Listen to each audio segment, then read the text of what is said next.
സ്ത്രീകൾക്ക് പകുതി വിലയ്ക്ക് സ്കൂട്ടർ വാഗ്ദാനം ചെയ്ത് പണം തട്ടിയതിൽ കൂടുതൽ ജില്ലകളിൽ കേസെടുത്തിരിക്കുകയാണ്. എറണാകുളം റൂറലിന് പുറമെയാണ് പുതിയ കേസുകൾ. സ്കൂട്ടർ തട്ടിപ്പിലെ മുഖ്യപ്രതി അനന്തു കൃഷ്ണനെ പോലീസ് കസ്റ്റഡിയിൽ വാങ്ങുകയും ചെയ്യും.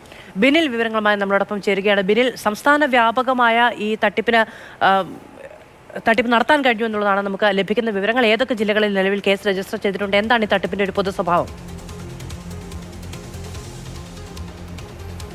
മധു, സംസ്ഥാനത്തുടനീളം ഇതുമായി ബന്ധപ്പെട്ട കേസുകൾ വരുന്നു എന്നതാണ് മനസ്സിലാക്കുന്നത്. നേരത്തെ മൂവാറ്റുപുഴ പോലീസ് സ്റ്റേഷനിൽ മാത്രമായിരുന്നു കേസെങ്കിൽ കൂടുതൽ ജില്ലകളിൽ നിന്ന് പരാതികൾ വരുന്നു. അതാത് ജില്ലകളിൽ തന്നെ ആ കേസുകൾ എടുക്കുന്നു.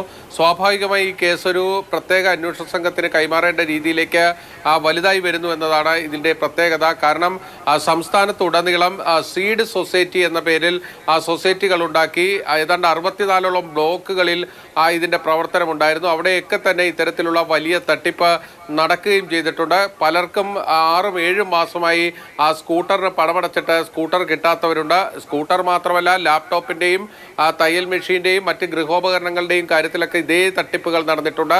ഇനി ഈ കേസിലെ മുഖ്യ സൂത്രധാരനായിട്ടുള്ള അനന്തു കൃഷ്ണനെ കസ്റ്റഡിയിൽ ആവശ്യപ്പെട്ടുകൊണ്ട് മൂവാറ്റുപുഴ പോലീസ് ഇന്ന് അപേക്ഷ നൽകുകയാണ്.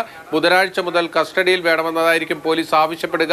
ഇയാളെ കസ്റ്റഡിയിൽ ചോദ്യം ചെയ്യുന്നതോടുകൂടിയായിരിക്കും ഇതിന് പിന്നിലെ കൂടുതൽ ആളുകളിലേക്ക് അന്വേഷണം പോവുക. കാരണം ഇത് NGOകളുടെ ഒരു apex body, national confederation of NGOs എന്ന പേരിൽ ഒരു സംവിധാനമുണ്ടാക്കി. ആ സംവിധാനത്തിൻ്റെ തലപ്പത്തിരുന്നു കൊണ്ടാണ് ഈ അനന്തു കൃഷ്ണൻ ഈ വലിയ തട്ടിപ്പുകളൊക്കെ ആസൂത്രണം ചെയ്ത് നടപ്പാക്കിയത്. അതിൻ്റെ നേതൃത്വത്തിലിരുന്ന പലരും ഇപ്പോൾ ഒഴിഞ്ഞ് പോയിരിക്കുകയാണ്. അവരെല്ലാം തൻ്റെ തലയിലേക്ക് ഇതിട്ടു എന്നതാണ് അനന്തു കൃഷ്ണൻ ഓഡിയോ സന്ദേശത്തിലൂടെ വ്യക്തമാക്കുന്നത്. ഇനി അനന്തുവിനെ വിശദമായി ചോദ്യം ചെയ്യുമ്പോഴാണ് ഇതിന് പിന്നിൽ ആരൊക്കെയാണ്, ആർക്കൊക്കെ ഇതിൻ്റെ പണം കിട്ടിയിട്ടുണ്ട് തുടങ്ങിയ കാര്യങ്ങൾ വ്യക്തമാകുകയുള്ളൂ. അങ്ങനെയെങ്കിൽ ഈ കേസിൽ കൂടുതൽ പ്രതികൾ ഉണ്ടാവാനുള്ള സാധ്യതയുമുണ്ട്.